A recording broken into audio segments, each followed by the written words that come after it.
10 common myths about non-habitual residents in Portugal. Hey there, welcome back to our channel.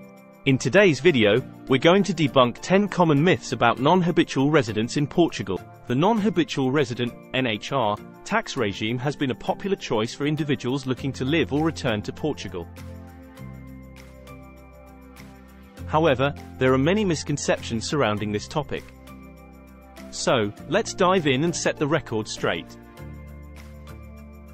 Myth number 1. I don't need to be a tax resident in Portugal to benefit from the NHR regime.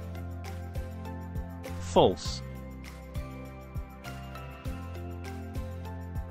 To benefit from the NHR regime, it's mandatory to be a tax resident in Portugal in any given year, provided you haven't been one for the previous 5 years.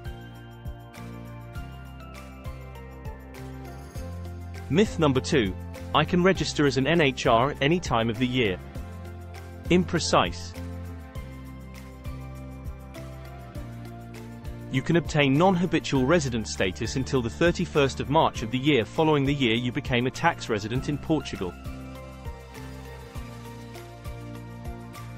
Myth number 3. To be considered an NHR, I must provide a high value-added activity. False.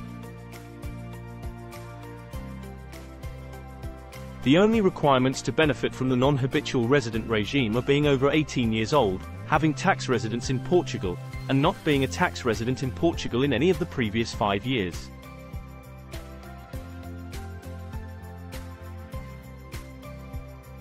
Myth number 4. The benefits of the NHR regime for high value-added activities apply only to income obtained through services provided to entities not resident in Portugal. False. Income from high value-added activities is taxed at a reduced rate of 20% if obtained in Portugal. It's also exempt from taxation if derived from work provided outside Portugal, subject to taxation in the other country under the applicable double taxation treaty.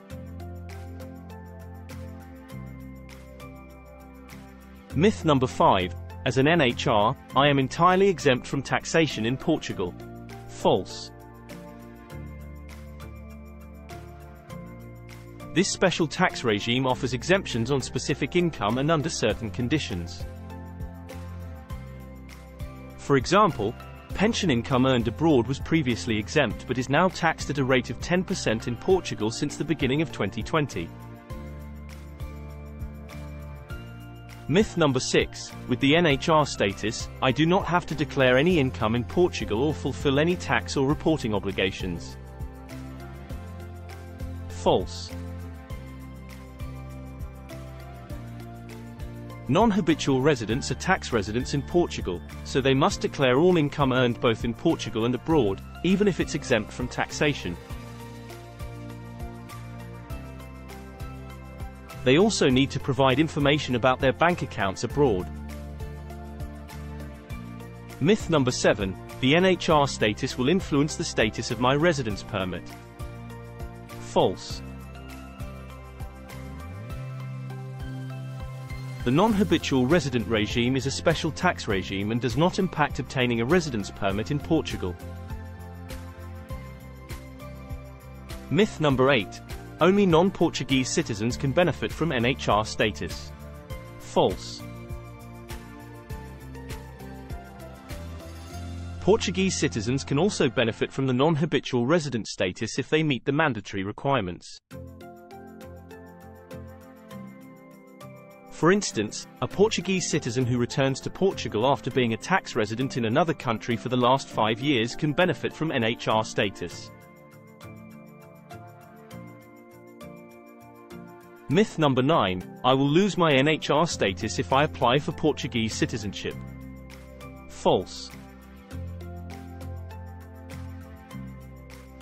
The NHR status is separate from obtaining your residence permit or citizenship.